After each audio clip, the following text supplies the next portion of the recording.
అస్మద్గురుభ్యో నమః. పర్ణశాల కార్యక్రమానికి స్వాగతం. చాలామంది ఈ ఆధునిక తరానికి చెందిన వాళ్ళు, అంటే వయసు 25 సంవత్సరాలు అలా ఉన్నవాళ్ళు, ఆధునిక తరానికంటే కొంచెం ముందున్న వాళ్ళు ఉన్నారు. అంటే 50 ఏళ్ల లోపల పెద్ద పెద్ద ఉద్యోగాలు చేసుకుంటున్న వాళ్ళు ఆధునికులు.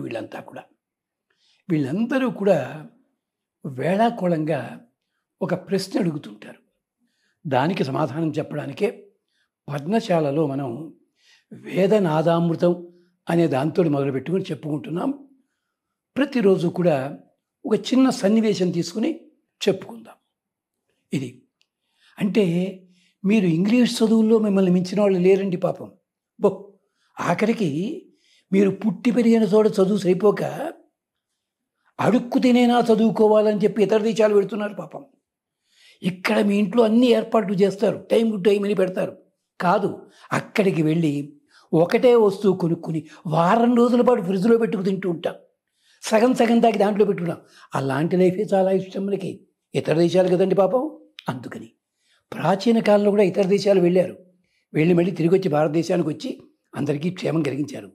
అదే అన్నమాట.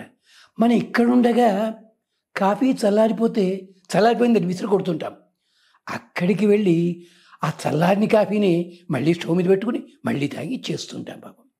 ఇక్కడ రోజుకి 9 గంటలు పనిచేస్తే 30,000 40,000 వస్తాయి. చాలదు. అక్కడికి వెళ్ళి పొద్దున్న 8 మొదలుపెట్టి రాత్రి 1 గంట దాకా చేస్తే ఏవో డాలర్లు వస్తాయి. సహజమది. పొరుగింటి పుల్ల కూర, దూరపు గుండల నునుపు అని.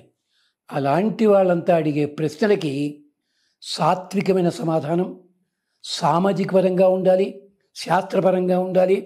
అలాగే ఎనలిటికల్గా, అంటే ఏమిటి, దాంట్లో ఉండే రహస్యాలన్నీ విప్పి చెప్పేలాగా వైశ్లేషికంగా చెప్పడానికి ప్రయత్నం ఇది.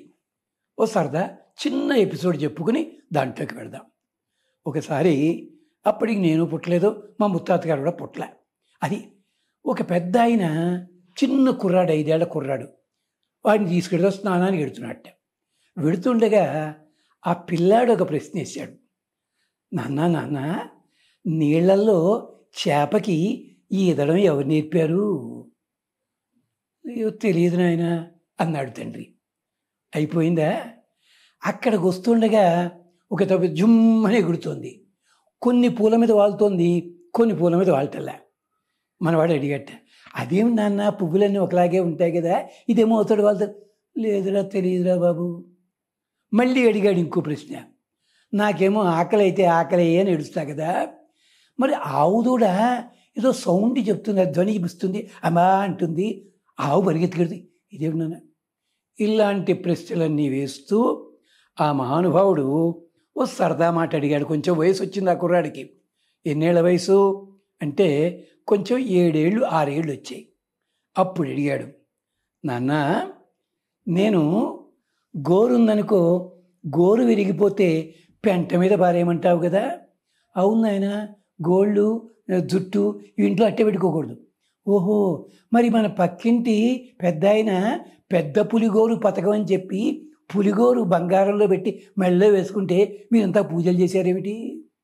ఓహో, పులికి ఉన్న గోరుకున్న విలువ మన గోరుకి లేదు. సంతోషం.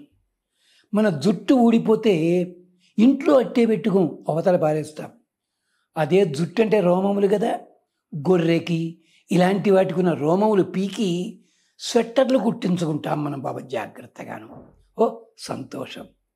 మన దంతం ఊడిపోతే ఎలక కన్నంలో పారేయమంటారు. గుర్తుపెట్టుకోండి, దీనికి కూడా వేదంలో కథ ఉంది, అక్కడ మాట్లాడతాను నేను. మన దంతం అదే గనక శుభ్రంగా షోకేస్లోను వచ్చిన స్టాండ్లో పెట్టి, నా చిన్నప్పుడు 5వ ఏట ఆడుకుంటుంటే ఊడిపోయిన దంతం అని ఆ ఉదంతం ఎవడని చెప్తాడా? దంతాలు అవుతాయి. కానీ ఏనుగు దంతాలు మాత్రం లక్షలు ఖరీచేసి పట్టుకుని దాంతో టేబుల్స్, మంచాలు, మరొకటి. పైగా ఏనుగు దంతాలు ఎలా తీస్తారు తెలుసా? ఒక ఆయన ఉండేవాడు వెనకటికి, బతికున్న ఏనుగుల్ని చంపి దంతాలు పీకేవాడు. చచ్చిపోయిన ఏనుగులు తీస్తే సగం రేటుగా అమ్మేవాడు. ఎందుకని? నిజంగా తెల్లటి రంగులో దంతం ఉందంటే అది బతికుండగానే పీకాలి.